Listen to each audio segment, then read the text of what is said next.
Olá, trader, tudo bem com vocês? Marcelo Torres com mais uma análise interessante para vocês sobre para onde que os investidores institucionais e os big players estão indo, tá bom? Então, bora lá, vamos começar aqui para vocês verem como que a coisa está enrolada. Vamos começar lá, mas antes lembrando que essa análise é uma análise educacional e que de forma alguma é um indicativo de investimento. É apenas a minha opinião subjetiva sendo compartilhada com vocês de situações, de informações que eu tenho visto aí no noticiário, tá bom? Seguindo adiante aqui, vamos começar aqui, vamos ver o que a gente tem aqui. Em 1900, perdão, e 81, o Ronald Reagan assumiu a presidência dos Estados Unidos. E quando ele assumiu a presidência dos Estados Unidos, ele virou e falou o seguinte: gente, vocês são adultos, vocês sabem trabalhar no mercado financeiro, vocês sabem o que é bom, o que não é. Então é o seguinte, vocês sabem o que é melhor para o mercado. Joga fora o livro de regulamentação, queima ele, esquece ele. Vocês vão manipular o mercado aí da forma sadia, porque vocês são adultos, vocês sabem como é que mexe. Coincidentemente, depois dessa informação aí que ele deu neste ponto, veja como o mercado começou a subir sem parar. Não tinha mais regulamentação, olha a regulamentação segurando o mercado aqui. Tá? Depois de várias crises no mundo aqui e tal, mas entrou numa certa estabilidade aqui a partir a partir aqui de 64, 70 mais ou menos, começou uma estabilidade. Aí o Ronald Reagan entrou, falou, tá por conta de vocês, olha como é que o negócio cambou para ignorância. Até que veio a especulação da .com e estourou em 2000 a .com. Vocês lembram disso? Caiu, o governo injetou dinheiro, o mercado começou a subir de novo, chegou em 2008 de novo por falta de regulamentação, despencou de novo, o governo injetou dinheiro, subiu, quase estourou em 2015, quase estourou em 2016, subiu, quase estourou em 2018, estourou em 2019 e depois disso subiu.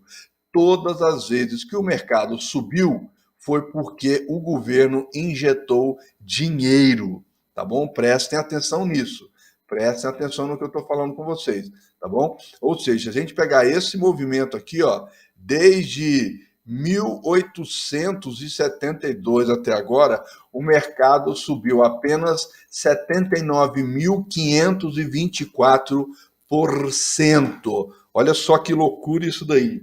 Muito, muito, muito louco isso daí, tá? Então, muita calma nessa hora. Mas focando agora eu apresentei para vocês rapidamente o contexto do Ronald Reagan, desregulamentou o mercado, deixou ele rolar livre, a partir de vocês começaram a ver os picos sem parar, certo? Beleza, então vamos fazer o seguinte, agora nós temos que analisar o que é que está acontecendo aqui nessa ponta que o negócio não para de cair. Se eles estão caindo e é aqui, então eu começo a nossa análise, se aqui está caindo, para onde esse dinheiro está indo? Aí a gente pensa, bom, ele deve estar indo para o ouro, certo? Aí eu coloco o ouro aqui. Vamos tirar, colocar na escala normal. Aí eu coloco o ouro aqui. Cara, mas o ouro também, deixa eu colocar uma linha aqui agora para vocês, mas espera aí, o ouro também está caindo, certo? Ó, olha lá. O ouro deu uma subidinha e depois começou a cair, então eles não estão indo para o ouro. Então o ouro não serve para a nossa análise. Vamos tirar o ouro aqui, vamos agora colocar a prata. Não, a prata vai. Ah, mas a prata está uma variação muito pequena, tal. Então vamos fazer o seguinte: vamos tirar aqui SP500 só para a gente sentir o drama. Opa, pera, mas o negócio está caindo?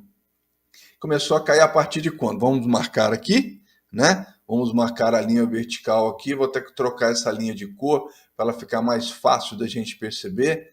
Tá aí, ó, pontilhada aí. Deixa eu ver aqui, ó. Pontilhada, olha lá, grossinha, beleza. Mas ela também começou a cair. Então vamos traçar uma linha de tendência para a gente entender aonde é que isso aqui se encaixa lá com a SP500. Vamos trazer a SP500 de volta. Pera aí, mas o negócio aqui, ó, a descida começou a cair aqui, encontrou em algum lugar aqui e continua caindo. Ó, aqui foi a última leva. Ó, antes mesmo do mercado financeiro ou da SP500, antes mesmo da SP500 cair aqui, ele já estava caindo, ó. Olha lá. Tá? Então, pera aí, então a prata também não é. Então, vamos limpar aqui. Vamos tirar essas coisinhas aqui. Então, a prata também não é. Vamos tirar aqui. Será que eles estão indo para o petróleo? O petróleo também está com uma distorção aqui, porque o mercado subiu muito. Vamos tirar SP500 mais uma vez para a gente ver. Aqui, ó. Opa, acho que a gente achou, hein? Vamos marcar aqui? Marquei aqui as subidas para depois a queda, certo? E notem também que tem uma descidinha aqui no petróleo que vem daqui para cá. Vamos chamar aqui SP500 de volta. Pera aí, mas aqui, ó. Mas ele está caindo daqui até aqui, certo? Então não é aqui. E a partir desse momento ele começou a descer. Então significa que também não estão indo para o petróleo. Então o petróleo não é a nossa resposta. Vamos fazer o seguinte, vamos dar uma olhada geral nas commodities para ver se a gente consegue sentir o drama, para onde que esses caras estão indo. Tem que ser para commodities, certo? Vamos ver, as commodities começaram a cair a partir daqui. O mercado começou a cair a partir daqui. Pera, mas significa que eles aproveitaram só uma janelinha da commodity e depois despencou? E se a gente for traçar uma linha de tendência de alta aqui na commodity, ele inclusive perdeu a linha neste ponto aqui, ó. Ele começou a cair geral. Olha lá, tá caindo. Então, peraí, então não é a commodity também? Então, peraí, então se não tem commodity nenhuma envolvida nisso, então qual é a outra resposta? Qual é a outra resposta? Já sei, vamos experimentar isso daqui. Casas, vamos experimentar casas. Será que não é um mercado imobiliário dos Estados Unidos? Vamos ver, vamos ver. Vamos tirar SP500 para distorcendo aqui. Opa, pera, mas SP500 não para, esse cara não para de subir. Vamos marcar aqui, ó, a ponta dele aqui. Ele não para de subir. Vamos marcar outro aqui, ó. Agora vamos trazer de volta SP500. Olha só que interessante, olha só que interessante. O mercado subiu, certo? Ó, o mercado subiu e aqui está subindo. Até mais ou menos aqui, certo? O mercado começou a cair, ele continuou subindo. O mercado continua caindo e ele agora está um tequinho. Então, a resposta só pode ser, então, mercado imobiliário. Tá, mas espera aí, mas Wall Street está indo para o mercado imobiliário? Como assim? Como assim? Ah, espera um pouquinho. Lembra que há mais ou menos 6 meses atrás, no início do ano, falaram BlackRock está comprando tudo que é casa. Mas como assim? Um fundo de investimento está comprando casa? Mas não pode, né? Vamos analisar? Então vamos soltar todo mundo aqui agora para a gente ver as devidas proporções aqui. Olha só. Vamos colocar isso em percentual para ver se fica melhor. Olha aqui, ó. Olha que movimento que nós temos aqui. Olha só. Todos, ó, prata, ouro, commodities em geral e petróleo caindo, e o único que continua ainda se segurando na ponta tudo bem que nós não estamos com as últimas informações aqui, era o mercado imobiliário. Olha como é que ficou o ziriguidum aqui, e o mercado imobiliário firme na alta. Então, provavelmente nós temos uma resposta no mercado imobiliário. Vamos dar uma olhada no mercado imobiliário no mundo inteiro, então? Vamos dar uma olhada aqui para a gente sentir se a gente consegue captar alguma mensagem aqui. Vamos puxar rapidamente aqui. Do lado esquerdo nós temos as Américas. Vamos ver aqui, olha só. Olha o mercado americano. Infelizmente, a gente só tem um histórico nesse gráfico começando a partir de de junho de 2012, tá? Olha como é que o mercado americano simplesmente não parou de subir, tá? Lembrando que nós quase tivemos uma crise aqui em 15 e 16, ele subiu. Tivemos uma crise em 17, olha como é que ele subiu, sem parar. Olha como é que com a crise que nós tivemos, o Chile deu uma queda, o Brasil ficou estável, que a gente sabe que o Brasil está bem, né? O Canadá também ficou estável e a Colômbia continuou aí na sua alta normal. Então, os únicos que tiveram uma puxada muito forte, que não teve uma puxada muito forte, basicamente foi a Colômbia. Mas os Estados Unidos simplesmente distorceu. Olha só, o mercado americano subiu. Vamos pegar aqui, ó, vamos pegar uma régua da época da crise até aqui em cima. O mercado subiu 42,5% em um ano e meio. O mercado subiu 49% no mercado imobiliário. Quanto que isso equivale aqui no Brasil? Vamos ver da crise de lá para cá, o Brasil subiu 14%. Vamos ver aqui no Chile, o Chile caiu, ficar um cálculo igual aqui, ó.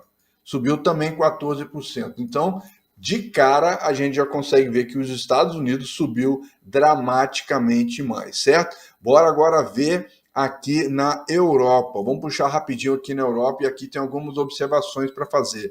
Olha só, a amarelinha aqui é a Inglaterra. Veja, aqui já tem uma informação mais interessante. Deixa eu marcar aqui, ó.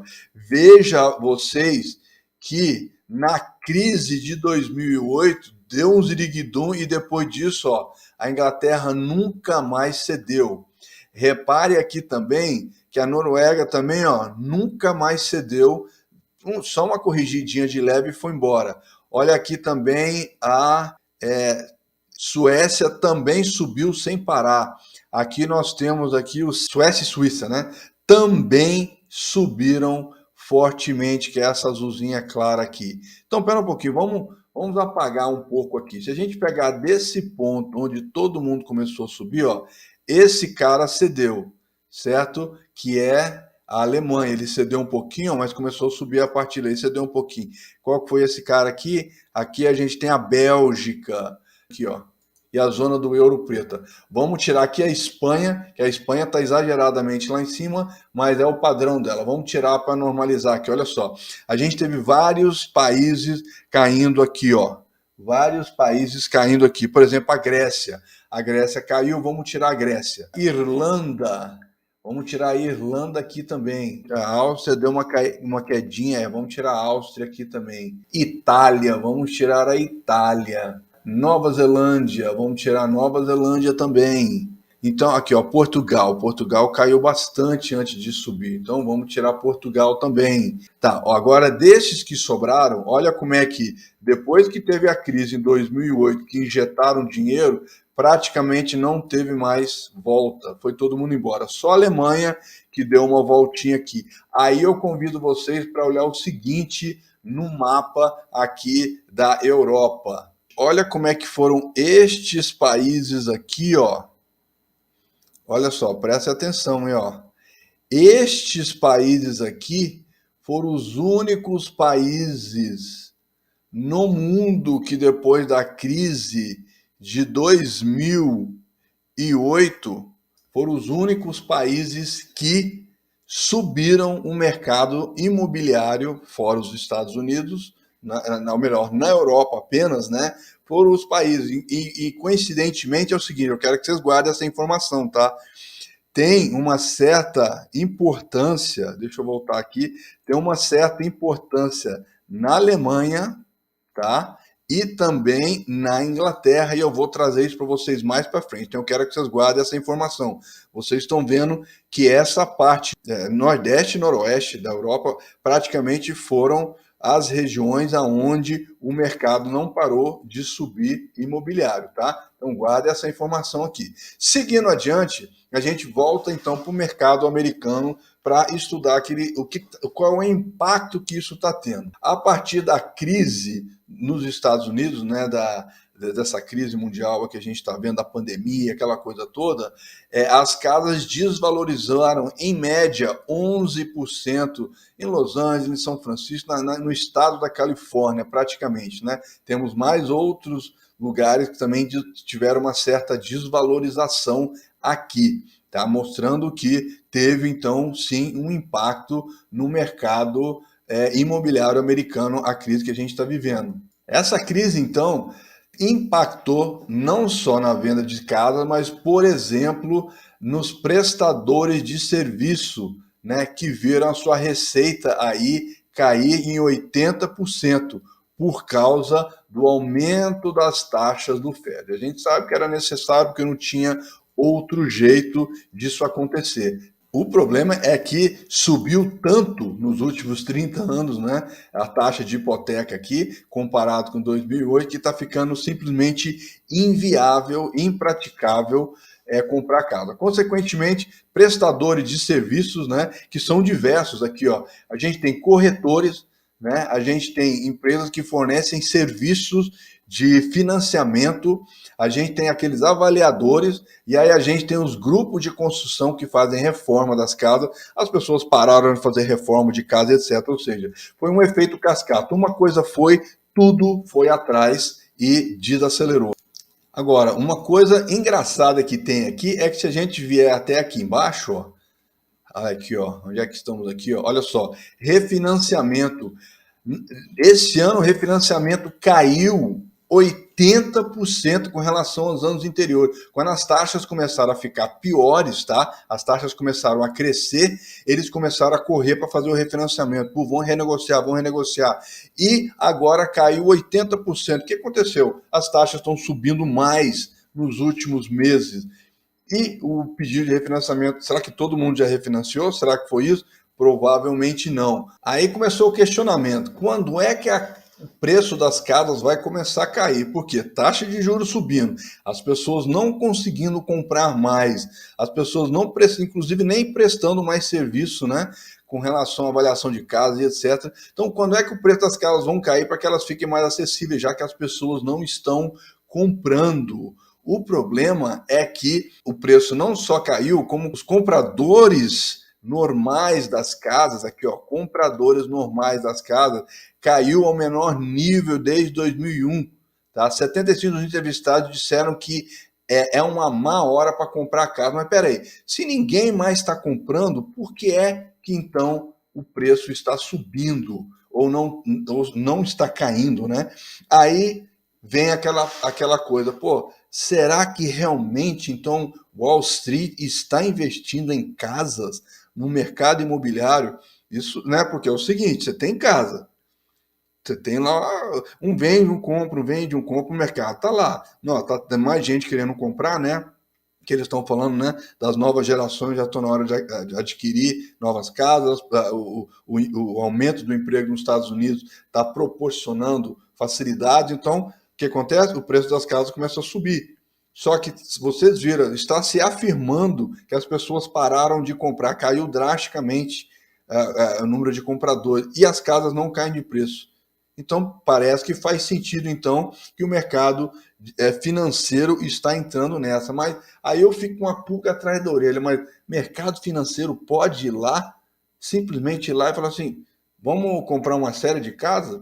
Não sei, vamos continuar o nosso estudo aqui. A expectativa aqui, segundo a Moody's, né, a análise da Moody's, é que as casas deram uma queda de 10% e a expectativa é que se rolar a recessão mesmo, e eu falo para vocês, 99,99% de chance de haver sim uma recessão. Então significa que provavelmente as casas vão cair. Seguindo adiante aqui, a gente vê o seguinte, investidores imobiliários estão comprando uma participação recorde de casa. Então, ó, essa notícia aqui de abril desse ano já traz para nós aí um recado de que realmente as coisas podem estar acontecendo. Olha só, então quer dizer que investidor está indo para o mercado imobiliário. Faz sentido com relação àquela curva que nós vimos no início do vídeo, não é? Onde Wall Street subia sem parar, no caso SP500 subia sem parar, começou a cair, mas o mercado imobiliário continuou subindo, inclusive deu uma puxada para cima. Faz sentido, e pelo gráfico aqui, a gente percebe que realmente, ó, aqui deu aquela queda na crise, e aí, de repente, começou a subir e simplesmente não para mais de subir. Olha aqui, ó, olha os percentuais aqui, ó, não para de subir a compra de casas e, obviamente, o preço das casas também. O que a gente tem aqui é que tipo de casa que eles estão comprando. Tem a single family. O que é a single family? Aquela casa única que está no terreno ali, tá? E tem o multifamily, que é uma casa geminada, multigeminada, assim como townhouse. Townhouse são duas casas, tá? Casas em condomínios e multicasas. Eu, nos Estados Unidos, quando eu morei lá, morei numa multicasa. Era um condomínio que você tinha uma única construção, essa construção era dividida em quatro. Então, existiam 4 casas lá. Então, a gente está vendo aqui, ó, que as casas em condomínios não é o interesse deles, ó, não subiu tanto, né? Casas de single family, ou seja, aquelas casas, uma única casa onde mora uma única família num terreno, essas subiram bastante. E townhouse também, que são casas aí com geminadas, né, com uma divisão de parede aí, assim como multifamily também, só que aqui tem de 2 a 4 unidades, townhouse só tem 2 unidades, né? Então, assim, a gente vê para onde foi essa parcela. Isso, inclusive, me fez lembrar o seguinte, esse rapazinho aqui, ó, ele é genro do Trump, tá? E ele, aqui, ó, o Jared Kushner, a família dele construiu uma fortuna bilionária fazendo justamente isso, comprando casas, reformando casas e entregando as casas para aluguel, colocando o preço que eles queriam. Eles não compram uma casa no bairro, 2 casas no bairro, eles vão lá e compram o quarteirão inteiro, porque aí o que acontece? Quanto mais controle você tem em cima da área, mais você manda no preço. Então, a família Kushner fez fortuna nisso, inclusive teve sonegação de imposto, e o pai dele acabou sendo preso. Então, ele teve que assumir os negócios da família e está até hoje. Eu acho que o pai dele ainda está preso e ele está até hoje administrando o negócio. Então, os investidores começaram a sair de Wall Street e ir para o mercado comprando não uma, não 2 casas, mas dezenas de casas. E aí você fala, pô, mas se eles estão comprando, uma coisa, eles não estão muito preocupados se a casa tá boa ou se não tá boa. Eles viram e falam o seguinte, enquanto a casa tá valendo R$10, toma aqui os R$10. Por quê? Eles têm dezenas e mais dezenas de casas, eles chegam para uma empresa de reforma e falam o seguinte, eu tenho 50 casas para reformar. Quanto que você faz para mim? Fechado. E aí o que acontece? Uma única empresa pega várias casas. E aqueles caras que faziam aquelas reformas, né, separadas, isoladas, eles perderam a função deles, por isso que caiu drasticamente aí. Não tem pessoas para ficar fazendo avaliação de casa, porque o investidor simplesmente não quer saber o que ele está comprando. Ele tem que comprar uma propriedade, ele tem que comprar um imóvel. Ele vai lá e compra, simplesmente assim, e depois manda reformar. Inclusive, ele não está nem preocupado em disponibilizar a casa para o mercado, não é? Então, assim, tem todo esse. Aí ele matou todo mundo. Mas a gente espera, mas como é que o cara vai lá e compra uma casa? Ele vai lá assim, pô, eu sou representante aqui da empresa de investimento e tal, eu vou lá e compro. Não, não é bem assim, não pode fazer isso. Então, como é que eles fazem esse negócio? Mas só para a gente fechar aqui essa quantidade de negócios que acontecem aqui, jogaram no mercado no 4º trimestre de 2021, 50 bilhões de dólares em compra de casas. Compraram uma bagatela de 80 mil casas, que equivale a 18,4% das casas compradas nos Estados Unidos. Tá? Quase 75% delas de família única, ou seja, aquela única casa com num único terreno ali, certo? Mas vale a pena eu falar o seguinte para você: 18% só no 4º trimestre, tá? Porque nos 3 trimestres anteriores de 2021 juntos, equivaleu a uma compra de 27%, tá? Ou seja, se a gente for dividir por 3 meses, fazer uma conta de padaria aí, de 3 meses, esse cara aqui, ó, é 2 vezes mais do que a média dos últimos três quadrimestres, tá? Ou seja, vejam só como é que eles não queriam saber. Daí eu me lembro aquela notícia que falou assim, BlackRock está comprando casa, eles não querem saber, vão simplesmente lá, negociam, falam assim, quanto está essa casa? Está $300 mil. Beleza, pago 330 mil agora. Não, porque tem um cara negociando, dou 350 para fechar um negócio, para a gente parar de conversar. Beleza, fechado. Eles simplesmente assim, eles inflacionaram o mercado de 20% a 50%, tá? A BlackRock, e nós vamos explicar como que ela fez isso, tá? Inflacionou o mercado de 20% a 50% para simplesmente fechar o negócio. E tem mais, eles chegam para o dono da casa toca para mim e fala assim: tá aqui uma cartinha, se quiser vender, eu tô comprando, estou pagando bem. E começaram a fazer. Aí o que aconteceu? Tinham pessoas que queriam segurar a casa. Por quê? Porque lá nos Estados Unidos tem um conceito de que eu tenho a casa e quero passar para a próxima geração, para os meus filhos. E aí então. Só que tem gente que é aposentada, que não tem dinheiro, tá apertada, taxa de juros subindo, tal, os caras acabam cedendo. E aí eles estão vendo todas as casas sendo vendidas e a casa dele lá parada no meio, tá? E aí o que acontece? Começa a alugar essa casa. Então assim, aí entra uma segunda situação capciosa, que é o seguinte: a partir do momento que essas empresas começaram a ter muitas casas em seu controle para aluguel, elas começaram a definir o preço dos aluguéis.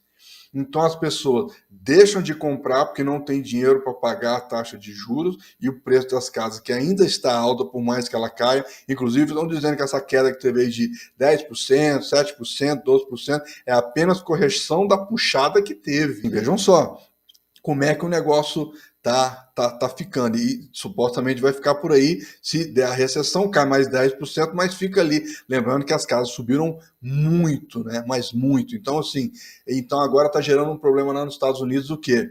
Os caras compram dezenas e dezenas e dezenas de casas, definem o aluguel, as pessoas não podem comprar e estão tendo agora problema de aluguel. Inclusive, eu tenho um conhecido de um conhecido meu, que ele falou comigo: o meu amigo está morando lá nos Estados Unidos, na Flórida, e ele, esse mês, mudou de casa, porque da noite para o dia, o dono da casa veio e falou o seguinte: ó, o aluguel vai subir 80%. E aí ele, pô, não tem condição. Então, porque é o seguinte, você sai, tem quem tem, porque tem aquele cara que pagava mais, não tem condição de pagar mais, mas vem para esse que é menos. E esse que é do menos não tem condição de pagar, ele vai para um outro menor ainda. Então agora começou uma briga muito grande. Inclusive, olha só, o negócio está tão complexo lá que eles inclusive estão comprando terrenos e pedindo as autoridades para poderem construir novos empreendimentos. Nada disso vai para venda, tudo vai para aluguel. Então, como se não bastasse eles estarem comprando dezenas, para não dizer centenas, milhares, a gente viu 80 mil casas, né, no único trimestre, como eles estão comprando milhares de casas e tem dinheiro para investir, então agora eles estão começando a criar novos empreendimentos. Aí o que acontece? O bairro pega e fala: não, para com isso aí, porque se vocês construírem e não for vender nada, a nossa casa vai cair de valor, porque vai construir, vai ter mais casas e vai ficar um aluguel grande, ninguém vai querer morar aí. Enfim, tá uma briga lá. Agora tem várias comissões de bairros, né, de cidades, alguma coisa do gênero, que estão pedindo para as autoridades controlarem a situação, porque quem tem uma casa, um lugar bom, um lugar bacana, está começando a correr o risco de ter desvalorização e tudo mais por causa de novos empreendimentos que vão nascer para não serem vendidos, apenas para serem alugados. Ou seja, o mercado financeiro está virando um mercado imobiliário, está virando corretora de aluguel de casa. Entendeu? Então veja só a situação em que o mercado está. Obviamente que eles não estão saindo do mercado, eles estão apenas diversificando no momento que está. E como eles subiram muito, a gente pode até voltar no gráfico aqui, ó, para a gente dar uma olhadinha aqui, olha só. SP500, vamos ligar a todo mundo aqui, ó. Vamos ver quanto que eles subiram aqui. Ó, vamos pegar aqui, ó. Aqui, ó, 2008. Vamos colocar 2008 aqui, ó. 2008, depois da crise de 2008 aqui, quanto que a SP500 subiu? Quanto que a SP500 subiu? Vamos ver, ó, vamos ver. Subiu 550%. 550%. E vale lembrar mais aqui, eu já falei isso, vou repetir de novo. O mercado financeiro americano permite você alavancar o seu capital em até 3 vezes, tá? Até quase um ano atrás, ele estava alavancado 10 vezes. Significa que esse 500% aí está alavancado dinheiro que não existe, tá? É dinheiro que não existe, e é por isso que eu tenho aquele meu vídeo anterior falando que estão saindo do mercado sem liquidez, tá? Porque os primeiros que saírem da festa vão achar táxi lá fora. Os últimos que saírem já acabou o táxi e o táxi não vai voltar mais, porque a festa acabou. Então o que acontece? Os últimos vão ficar sem táxi para voltar para casa. Veja só a situação em que está. A quantidade que esse mercado subiu. Quanto que ele caiu até agora? Vamos medir aqui quanto que ele caiu. Até o dia de ontem, ele caiu 24%, ou 25%. Ou seja, para quem subiu desde a época da crise, para quem subiu 550%, cair 24% não é nada. Tá? Não é nada. Então lembrem-se que o mercado está caindo, eles estão com muito dinheiro, e aí vem a seguinte ideia: repetindo a mesma situação da crise de 2008, quem vai pagar essa conta é Banco Central. Quem vai pagar essa conta é governo, ou seja, o governo vai colocar na mesa dinheiro que não existe para poder pagar investidor que ganhou dinheiro alavancado, né? Prestem atenção nessa história aqui. Vamos voltar aqui então para a nossa análise. Então, a gente tem aqui que os investidores estão comprando casas. Legal, vamos seguir adiante aqui. Nessa notícia, a gente tem o seguinte: Wall Street está comprando casas, inclusive com o setor de tecnologia. Que setor de tecnologia são esses? São o setor de tecnologia de imobiliárias online, onde você compra e vende tudo online, sem nenhuma burocracia. Tá? O que eles fizeram? Eles alavancaram, muita coisa para o mercado subir com o investimento deles, né? E aí a gente vê, então, uma coisa interessante aqui. Quer ver? Vamos descer até um pouquinho aqui, ó, levantar aqui, ó, 330 bilhões aqui, ó, para poder fazer a aquisição, né, de casas. E aí vamos descendo aqui. Mas, pô, quem é que está dando esse dinheiro para ele? Vamos descer aqui, vamos ver onde é que está. Veja aqui que nós temos aqui, ó. Pela primeira vez, quem é que aparece aqui, ó? BlackRock. Tem pequena estaca, ou seja, ação, né? Porque está traduzido na Tricom, que é uma das empresas que está fazendo essas compras. Aqui, ó, iBuyers, tá? É uma outra empresa que está comprando em grande quantidade de imóveis, etc. Ou seja, aqui encontramos o primeiro elo onde empresas de Wall Street, tá? É aqui, ó, e obviamente que a iBuyers é propriedade apoiada por Wall Street. Então aqui a gente encontra a primeira relação onde a BlackRock está injetando dinheiro como se não houvesse amanhã nessas empresas, não só essas digitais, né? Mas várias outras empresas, mas não são tão grandes assim, porque a grande maioria que são pequenas imobiliárias, todas essas estão ficando sem. Elas têm os seus parceiros respectivos e elas estão injetando muito dinheiro para alavancar a compra do mercado aí. Então, muita calma nessa hora que a gente acabou de achar o primeiro link aqui. Daí eu falo com vocês, tem outra empresa que vocês já ouviram falar várias vezes, que é a Fannie Mae e a Freddie Mac. São duas empresas do governo, certo? Do governo, que também prestam serviço de financiamento. É a empresa do governo, assim, dizem que é a empresa do governo, e existe a diferença entre as duas. Tem a Fannie Mae e a Freddie Mac, que são duas empresas onde elas compram o quê? Título de imobiliário hipotecário de bancos. Uma compra de banco grande e outra compra de banco pequeno, tá? Como ela é uma empresa do governo, o governo passa para ela dinheiro, elas vão nos bancos e falam: venderam muita casa? Venderam. Passa para cá as hipotecas para eu te dar dinheiro para você ficar líquido. Ou seja, essas empresas, elas não vendem casa, elas não compram casas, elas compram hipotecas que foram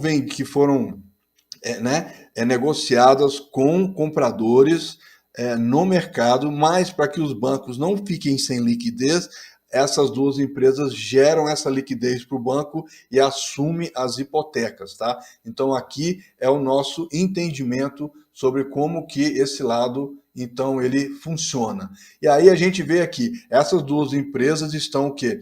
atreladas à Agência Federal de Financiamento Habitacional, tá? Criaram essa instituição, colocaram as duas lá de baixo para que então elas possam, não só as duas, né? As duas mais outros 11 bancos, para que elas então possam fazer não só o financiamento, mas propiciar a liquidez financeira do mercado, enquanto essa coisa de compra e venda de hipoteca, etc., gira, certo? Então aqui a gente faz então a amarração entre o governo, entre a entidade que eles criaram e essas duas empresas e vários outros bancos entrando então, digamos assim, num convênio, num consórcio para poder gerar liquidez, gerar financiamento e etc. para o mercado imobiliário americano. Então, tá aqui a gente vê tem as semelhanças, né, e as diferenças entre essas duas instituições que estão aqui, uma versus a outra. Na verdade, uma pega a hipoteca de banco grande, outra pega a hipoteca de banco pequeno, mas as duas, na verdade, elas são irmãzinhas aí. E aí teve, então, o trabalho delas também na crise de 2019, que foi a crise do Covid, foi quando ela entrou de novo. Ela entrou pela primeira vez aqui, ó, na crise de 2008, pela primeira vez, mas ela entrou pesadamente na crise de 2008 e depois pesadamente na crise de 2019. E aí, seguindo adiante aqui, então a gente vê que o Conselho do Governo no Sistema Federal, né? A gente pergunta, pô, então, como é que é essa relação com o FED? Porque já teve um boato aí de que teve uma relação com o FED, que são empresas do FED, como é que isso aí funciona, né? E aí, então, com essa informação do site do FED, dizendo que ele iria usar essas três estruturas aqui para poder, então, girar, né, o mercado imobiliário e gerar, então, liquidez para o mercado. Então, aqui, ó, na crise de 2008. Então, a gente já vê a primeira relação, outra relação agora, o FED entrando no circuito. Tá? Então, bora guardar mais essa informação aí. Seguindo adiante aqui, está aqui falando, confirmando para você que em 2019 o Fed virou e falou o seguinte: tamo junto, tamo lá, tamo com a Fannie Mae, Freddie Mac e a Ginnie Mae, estamos aí junto contigo, comprando hipotecas para não deixar o mercado quebrar nem nada, etc. e tal. Obviamente que as coisas não são tão bonitas assim, certo?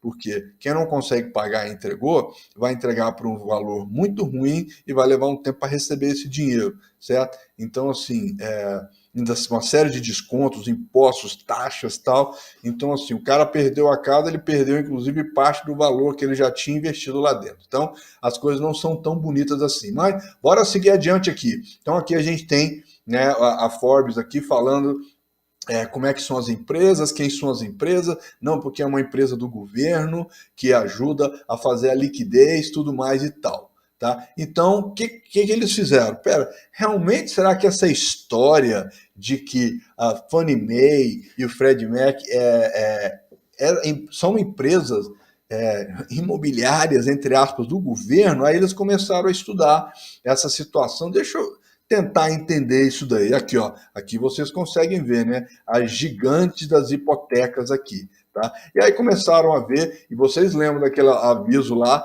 de que o Fed falou, ó, tamo junto com as empresas, ou seja, o Fed está botando fé ali, certo? Então, se você der uma olhadinha aqui, vocês vão ver o seguinte, que no estatuto lá da Fannie e do Fed, aqui eles falam o seguinte, não, pera, o governo é dono de 80% dessas empresas, tá? Então, ó, governo, 80%, dono é proprietário. Portanto, estamos juntos, estamos felizes, estamos legal. Que, na verdade, o governo pode se apropriar de 80%, o que ele nunca fez. Isso mesmo, o governo americano, eles dizem, né? Ela até coloca aqui, ó, que ele é proprietário, usa a palavra owner em inglês, né? Proprietário, mas dono efetivo mesmo não é. Tá? O Congresso diz que o governo é dono efetivo, mas não é. O governo não detém, ele tem o controle, ele tem o poder de controlar, de falar e desfalar, mas lembrando, porque ele tem potencial de adquirir 80%. Mas vamos fazer, então, um raciocínio aqui bem mais simples. Vamos lá. O governo americano tem a maior dívida astronomicamente universal, né, dívida doméstica do mundo. Beleza?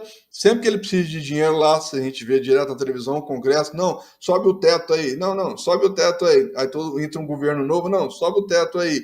Aí entra um governo novo, não, sobe o teto, só estão subindo o teto. Por isso que a gente vê a curva do dólar só se aproximando de zero, né? Infinito tendendo a zero, né? Aquela matemática lá. Então, veja só. E aí, quem empresta dinheiro para ele? O Fed.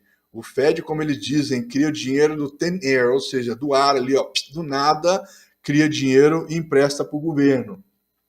Se o governo é dono das duas, Freddie Mac e Fannie Mae, se ele é dono dessas duas, se ele põe dinheiro nessas duas, mas ele não tem dinheiro, então, mas peraí, ele pega o dinheiro do Fed, mas o Fed não é um governo, não é uma entidade do governo. Se você não sabe do que eu estou falando, convido você a assistir também o meu vídeo que eu vou deixar aqui no final desse vídeo. Eu vou deixar para você o vídeo O Jogo Inteligente. Vá lá para você entender quem é o Fed, quem manda no Fed, quem faz tudo do Fed, quem é que tem realmente dinheiro na galáxia.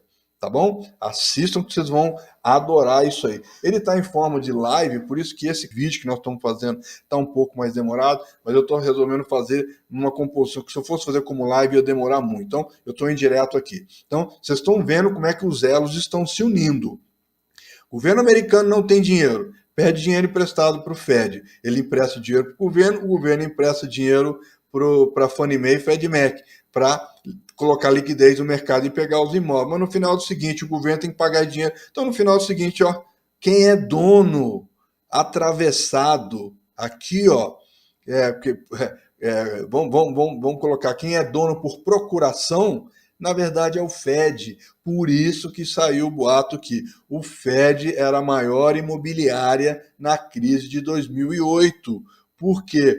Porque através do governo, para oficializar, para ficar aquela coisa bonita, através do governo ele emprestou dinheiro para essas duas entidades comprarem os títulos hipotecários dos bancos para não deixar os bancos quebrar. E no final da conta, o dono era o próprio Fed, que não é uma instituição governamental, assim como a Receita Federal Americana IRS não é uma entidade do governo federal, é uma entidade que é particular, e assista um Jogo Inteligente para vocês verem, tá bom? Então, aqui está a prova o seguinte, de que o governo diz que é dono, mas não é. Mas se for dono, ele pega o dinheiro emprestado de alguém. Esse alguém empresta, ele pega e devolve, pum, fechou. Perceberam o elo que está sendo fechado aqui? Vocês estão percebendo como é que as coisas? Se vocês assistirem o Jogo Inteligente, vocês vão ver que o Fed está totalmente atrelado ao mercado financeiro. Mas não precisa lá que eu vou mostrar mais coisas aqui. Vamos seguir adiante aqui, ó. BlackRock. Vamos estudar rapidinho sobre a BlackRock aqui, então? Vamos. BlackRock, a gente sabe que é o maior fundo de investimento do mercado, que hoje ela tem uma bagatela de 10 trilhões em ativos sob a sua gestão. Lembrando que quando eu fiz o jogo inteligente, esse valor estava em 7. Isso não tem um ano. E agora já está em 10, já atualizaram aqui, tá bom? Então prestem atenção. Agora, veja só uma coisa que tem aqui neste anúncio, presta atenção, tá? Uma coisa a gente consegue ver aqui, ó. A empresa, tá aqui, ó, o BlackRock. A empresa enfrentou críticas pelo seu agravamento das mudanças climáticas, seus laços estreitos com o sistema da Reserva Federal, ou seja, Federal Bank, ou seja, Banco Central Americano, durante a pandemia. Então aqui entra mais um elo do negócio onde eu sempre falei com vocês. BlackRock é filhote do Banco Central. Ponto. Não se decide isso. E eu vou mostrar isso aqui para vocês. Vocês não vão acreditar nos próximas coisas que eu vou mostrar aqui. Então, vocês entenderam? Banco Central empresta dinheiro para o governo que sustenta o Freddie Mac e Fannie Mae, que segura o título de hipoteca, que na verdade é tudo do Fed. Mas quem deu dinheiro para esses caras comprarem as hipotecas para o cidadão comum comprar a hipoteca foi quem? Foi a BlackRock. Ou seja, está tudo em casa. BlackRock, Federal Reserve, BlackRock, Federal Reserve. Vocês estão vendo o elo. Vamos seguir adiante aqui. Prestem atenção. Aqui agora, a gente está mostrando aqui, agora aqui eu vou mostrar para você o seguinte, ó. Então a gente vê o seguinte aqui, ó, presta atenção, fazer mais marcação. Com o encerramento, né, da Zillow fazendo essas compras de casas, né, e no eBay também, ó, a Bloomberg fez uma investigação em 100 mil registros de propriedade da Zillow, né, e da iBuyers. E aí, o que eles descobriram? Que o fundo de investimento KKR e Co., o Cerberus Capital Management e BlackRock Inc. eram as grandes instituições por trás destes caras. Portanto, se você, my friend, tinha dúvida da amarração do mercado financeiro, tá aqui a resposta para você. Tá aqui, não tem como negar. Não inventei nada, não conjecturei nada, não deduzi nada. Eu mostrei para vocês A mais B aonde o mercado financeiro está indo ganhar dinheiro, tá bom? Só que calma que eu não vou mostrar uma coisa que para mim foi novidade, né? Porque eu fiz um estudo, eu fiz uma pesquisa para montar esse vídeo para vocês. E o pior é que veio uma novidade aqui que eu fiquei surpreso. Bora lá, vamos seguir adiante o próximo slide aqui, ó. Olha aqui, ó. Quem são os maiores fundos de investimentos das galáxias? Tá aqui, vamos pegar só os 10, os 7 primeiros aqui, ó. 7 que é meu número de sorte aqui, vamos pegar só os 7 primeiro aqui, ó. Olha lá, ó. BlackRock, Vanguard Group, USB Group, Fidelity, State Street Global, e, Morgan Stanley e JP Morgan, sem contar os outros que a gente conhece também, mas vamos ficar só nesses caras aí, tá bom? E aí vocês vão ver uma coisa muito interessante. Eu vou falar rapidamente para vocês o seguinte, ó. Esse aqui, descaradamente, eu sei quem é o dono. Esse aqui, eu vou falar, calma.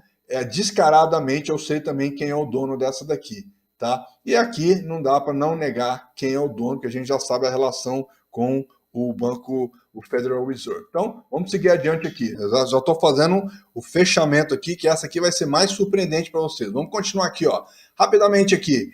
Quem é, então, dono da BlackRock? Quem é dono da BlackRock? Vamos ver. Olha, Vanguard Group. A Vanguard Group não é um fundo de investimento também? Ah, tem o Advisors aqui também e tal. Aqui é o Capital aqui, tal, Capital Research aqui, tem várias fontes aqui e tal, pá. Então eu tô vendo aqui. Bom, JP Morgan também tá aqui, ó. Então beleza, agora dá para ver. Então quer dizer que eu invisto, mas eu também tenho ação no outro cara que é bom, que é grande. Beleza, beleza. Então deixa eu ver um negócio aqui. Segundo maior. Quem é o segundo maior aqui? É a Vanguard Group, né? Tá aqui, ó, Vanguard Group, tá? Quem é dono dela? BlackRock de novo, Vanguard Group, tá? A gente tem aqui, que mais? Descendo aqui, bom, gente, vamos guardar esses nomes aqui que vocês estão vendo, tá? SSGA, Wellington, tá? Guarda isso aqui. Beleza, aí é o terceiro maior fundo de investimento, que aqui é o UBS aqui, ó. UBS, quem que é dono da UBS aqui? Vamos ver aqui, ó. UBS, que o Vanguard aqui de novo, Credit Suisse, vixe Maria, aqui, ó, Wellingtons, Credit Suisse complicado, aqui, ó, Credit Suisse de novo aqui. Então a gente está vendo aqui que parece que tem uma amarração das compras. Vamos ver o quarto maior fundo de investimento aqui, que é o Fidelity, e aqui eu falo com vocês, o Fidelity é da família Rothschild, não há a menor dúvida de que é, tá? Só que aí que eu falo uma coisa com vocês. Quando vocês procuram os donos disso daí, você não acha. Não acha. Quando você tenta ver quem que é o dono do Fidelity, você não acha a palavra escrita direitinho, mas aí você acha outro, por isso que eu falo que ler é importante. Aí você está lendo um negócio que não que eles falam que a Rothschild, através da sua filial da Fidelity, fez não sei o quê. Opa, pera, Fidelity, Rothschild. Aí você começa a fazer as conexões, tá? E aí a gente continua aqui. Então, quem é dono daqui da Fidelity aqui, então? Aí a gente vê aqui que tem a BlackRock aqui dentro, BlackRock Advisors aqui dentro, LLC, várias empresas que eles criam, SSGA, e por aí vai embora aqui, ó, de novo, Geode aqui, ó, repetindo aqui. Vamos ver o quinto maior fundo de investimento aqui, de novo, quem que é dono da State Street Corp aqui, ó, Vanguard de novo, BlackRock, SSGA, Bank of America, Gold aqui, por aí começa aí, olha só está crescendo. Vamos ver quem é que é o dono da sexta maior aqui, que é a Morgan Stanley aqui. Vamos ver quem que é, putz, SSGA, eles só mudam de posição, vocês estão vendo? BlackRock, Wellington, JP Morgan, Capital Research, Fidelity, Geocode, aqui ó, Capital Research, vocês só estão vendo, só estão repetindo os donos nas mesmas empresas. De novo, olha aqui, ó, quem é aqui, ó, Vanguard, SSGA, BlackRock, olha só, uma empresa, vocês estão percebendo aqui, gente? Uma empresa é dono da outra que é dono de uma. É uma amarração desgranhenta esse negócio. Eu não imaginava que o negócio fosse desse jeito. Tá? É uma confusão danada. Todo mundo querendo ganhar um pouquinho, não. Eu invisto aqui, eu tenho minhas coisas, mas eu também tenho um pouquinho lá, o cara é maior que eu, papapá. Então, gente, muita calma nessa hora, que tem muita coisa estranha. Seguindo adiante aqui, eu quero mostrar para vocês aqui, ó. Quem não assistiu o meu vídeo, o Jogo Inteligente, eu vou fazer um resumo aqui agora. Então, a gente acha o quê? Que são instituições que mandam no mercado, que mandam no mercado econômico. Não, gente, não é. São famílias. As famílias é que são donas, é que tem pessoas e que são donas das instituições, tá bom? Então, é gerido por família. Esse negócio é coisa de família, não é coisa de um indivíduo. O que eu descobri foi que eles usam testas de ferro. Por exemplo, eu fui lá e criei a TradeWiser educacional. Putz, que legal, não sei o que, tal. Aí uma corretora top aí, grandona, vai lá e compra 90%, mas me deixa gerindo lá. Aí aparece lá, fundador, agora não é mais proprietário, agora é fundador, Marcelo Torres, beleza? E aí aparece lá outros donos, aqui, empresa do ramo financeiro. Oi, como assim? Se vocês procurarem, é isso que vocês vão achar. Não listam o nome das pessoas nem das empresas.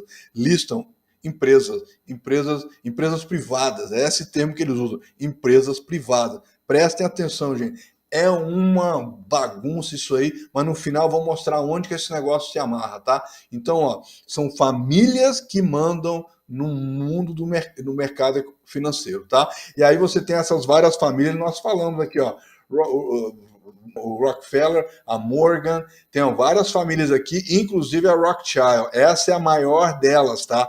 Essa é como se fosse o dono dos donos. E aí você pergunta, qual é a riqueza dessas famílias?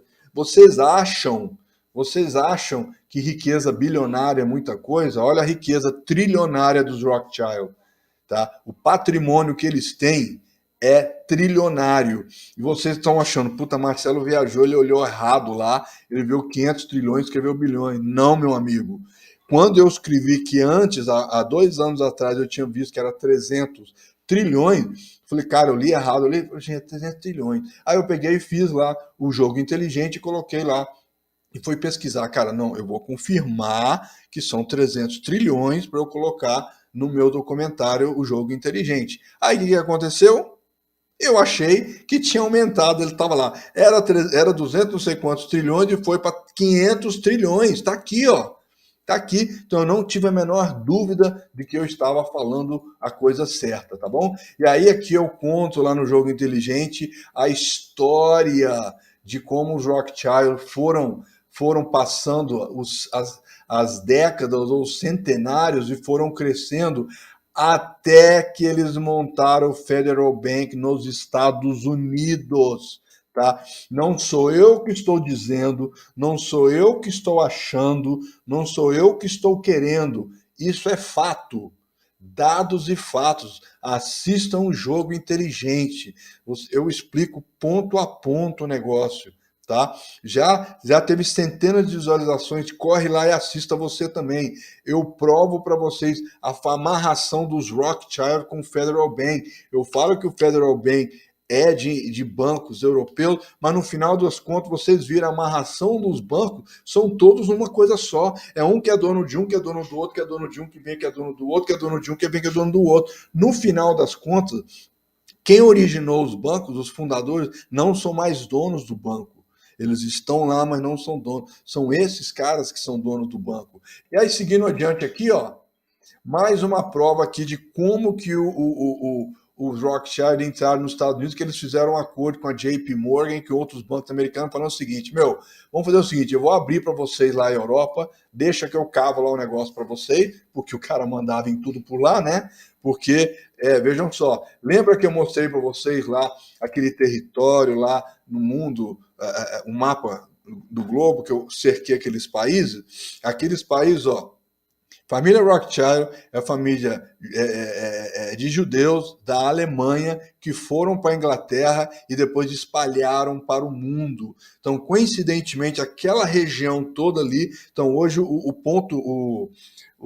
quartel-general dos Rothschild é na Inglaterra. Inclusive, assistam um jogo inteligente. Eu não vou lembrar o slogan para vocês, mas tinha uma coisa assim, não sei o que lá, não sei o que lá, que controla a coroa real inglesa é que controla tudo no mundo. E quem controla a coroa real é quem controla o mundo. Portanto, nós controlamos o mundo. Esse era o slogan da família Rothschild. Assistam um jogo inteligente, vocês não vão perder por assistir. É longo, mas vale cada minuto do vídeo, tá bom? Então aqui, ó, mostra para vocês como que os Estados Unidos, e lá também eu explico a dificuldade que os Rothschild estavam tendo para entrar nos Estados Unidos. Tá? Inclusive, fizeram a Inglaterra decretar guerra para os Estados Unidos. Vão lá para assistir, não estou inventando. Fatos e dados, igual eu estou mostrando esse vídeo para vocês. Tá bom? Aí eu mostro para vocês, está aqui, quais são os maiores bancos do mundo. Estão listados aqui, ó. Vocês conhecem esses bancos aqui, certo? Aqui, ó. JP Morgan já falamos, UBS já falamos, Credit Suisse já falamos também. Eu não falei, mas BNP aparecia lá, Bank of America, JP Morgan, Goldman Sachs e por aí vai. E aí, seguindo adiante aqui, ó, quais são os maiores fundos? Aqui, ó, BlackRock, Vanguard, UBS, Fidelity. Aí tem todos esses caras aqui e eu coloco eles por tamanhos. Inclusive, quando eu fiz na época, era aqui que aparecia 7 trilhões sendo gerido pelo BlackRock, que hoje você já sabe nesse vídeo que atualizou para 10 bilhões. Portanto, galera, eu falo com vocês. O mercado não é um lugar justo. O mercado não é um lugar para amador. Por isso que eu falo com vocês. Busquem conhecimento. Leiam. Façam isso. Se vocês querem viver do mercado, faça do mercado uma rotina de vocês. Eu todo dia gasto meia hora, 40 minutos vendo notícias e essas coisas vão só aflorando outras informações que eu já tinha em mente e começa a fazer as conexões. A partir do momento que você começa a perceber a relação que elas existem, você começa a levantar. Você fala, pera, o cara tá dizendo que vai subir, mas tal coisa tava assim, e lá no meio lá apareceu uma linhazinha do cara falando tal coisa, eu acho que não é bem aí. Aí o que você faz? Você pega e começa a lançar a mão de gráfico, percebendo o movimento que está acontecendo.